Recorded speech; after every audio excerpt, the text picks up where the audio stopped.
దేశీయ స్టాక్ మార్కెట్లు భారీ లాభాల్లో ట్రేడ్ అవుతున్నాయి. సెన్సెక్స్, నిఫ్టీలు లాభాల్లో ట్రేడ్ అవుతున్నాయి. ఇక Sunflag Iron, Shipping Corporation of India, Kalpataru Projects, Maharashtra Scooters, FDC లాభాల్లో ఉండగా Intellect Design, Jubilant Ingrevia, GTL Infra, KPR Mill నష్టాల్లో ట్రేడ్ అవుతున్నాయి. ఆటోమొబైల్ మినహా అన్ని రంగాల సూచీలు సానుకూలంగా ట్రేడ్ అవుతున్నాయి.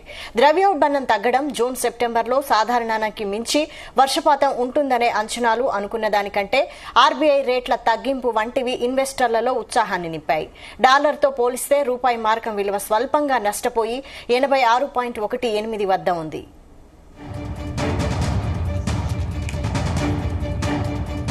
ఇదే అంశంపై మరిన్ని డీటెయిల్స్ మా ప్రతినిధి రవిప్రసాద్ అందిస్తారు. Ravi Prasad,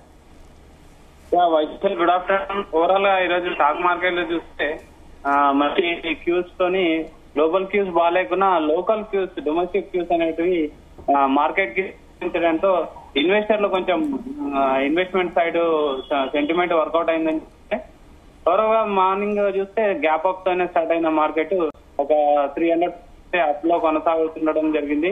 present Nifty and Sensex positive లో ఉండడం జరిగింది.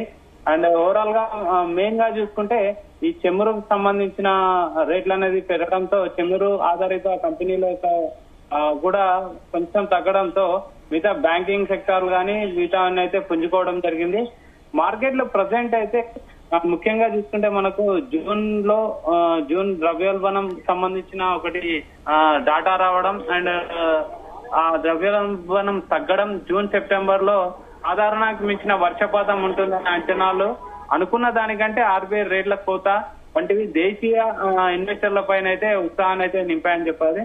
కానీ compare to dollar rupee value వచ్చేసి 86.17 వద్ద కొనసాగుతుండడం జరిగింది.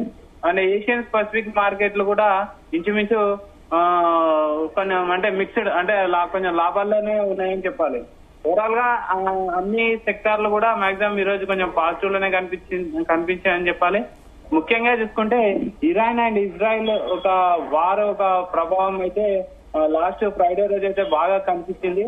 కాకపోతే ప్రజెంట్ ఇంకా కొనసాగుతుండడం గ్లోబల్ క్యూస్ వైజ్ చూసుకుంటే స్టాక్ మార్కెట్ లో అయితే కాకపోతే మన డొమెస్టిక్ వైజ్ ఆర్బీఐ రేట్ కట్ల యొక్క ప్రభావం అండ్ ఇంతకుముందు మనం చెప్పినట్టు వర్షపాతం త్వరగానే రావడం, అగ్రికి సంబంధించిన సెక్టార్లన్నీ కొంచెం పుంజుకోవడం అండ్ ఇది ముఖ్యంగా చెప్పొచ్చు. అండ్ ద్రవ్యోల్బణం తగ్గడం అనేది కూడా చెప్పొచ్చు. జూన్ సెప్టెంబర్ లో రావాల్సిన సాధారణ వర్షపాతం కూడా మాన్సూన్స్ బాగా ఈసారి రియాక్ట్ అవుతుండడం అనేది ఒకటి న్యూస్ రావడం మార్కెట్ లో ఇన్వెస్టర్ సెంటిమెంట్ అయితే వర్కౌట్ అయిందని చెప్పాలి.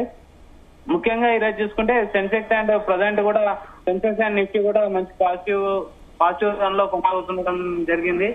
అండ్ చూడాలి అంటే మెయిన్ ప్రజెంట్ అందరి టెన్షన్ ఇన్వెస్టర్ల టెన్షన్ ఏంటంటే ఇరాన్ అండ్ ఇజ్రాయెల్ వార్ అనేది ఎప్పుడు ఆగిపోతుంది అనేది చూస్తున్నారు. ఇరాన్ కి రష్యా సపోర్ట్ ఇవ్వడం, అమెరికా సపోర్ట్ ఇవ్వడం అండ్ ఇజ్రాయెల్ కి అమెరికా సపోర్ట్ ఇవ్వడం, ఇరాన్ కి ఏమో రష్యా సపోర్ట్ ఇవ్వడం, ఈ విధంగా కాంప్లికేటెడ్ వార్ గా మారుతుంది అనేది ఎక్స్పర్ట్ లో ఒకవైపు అంచనా వేస్తున్నా.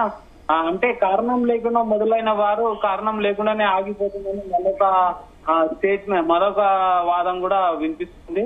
ఓవరాల్ గా ఈ రోజు మార్కెట్ అయితే మంచి మూమెంటం లో కనిపిస్తున్నాయి చెప్పాలి. ఇన్వెస్టర్లు కూడా మంచి సెంటిమెంట్ వర్కౌట్ అయిందని చెప్పాలి.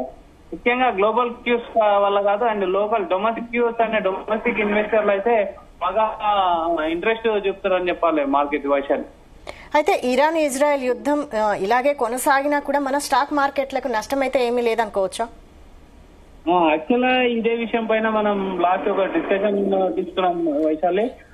రష్యా నుంచి మనము చెమురు నిల్వలు అనేది 80% వరకు మనము చెమురు నిల్వలు అనేది దిగుమతి చేసుకున్నాం. కాబట్టి ఎలాంటి సిచ్యువేషన్స్ ఉన్నా చెమురుకు సంబంధించిన నిల్వలు మనం సేఫ్టీగానే ఉంది. మోడీ ప్రభుత్వం ఇందులో చాకచక్యంగా వేరించిందని జరగబోయేదాన్ని ముందుగానే ఊహించి ఒకే దేశం పైన ఆధారపడి ఉంటే బాగుండదని చెప్పేసి చెమురుకు సంబంధించిన నిల్వలు రష్యా నుంచి మనం ఒక డీల్ కూర్చుకోవడం జరిగింది. దాని పరంగా మన చెమురు నిల్వలకు సంబంధించి అయితే ఎలాంటి టెన్షన్ లేదు, పెద్దగా ఎఫెక్ట్ ఉండకపోవచ్చు అనే వార్త కూడా మార్కెట్ ని పాజిటివ్ లోకి తీసుకెళ్లిందని ఒక విషయం చెప్పొచ్చు Vaishali. Right, thank you Ravi Prasad.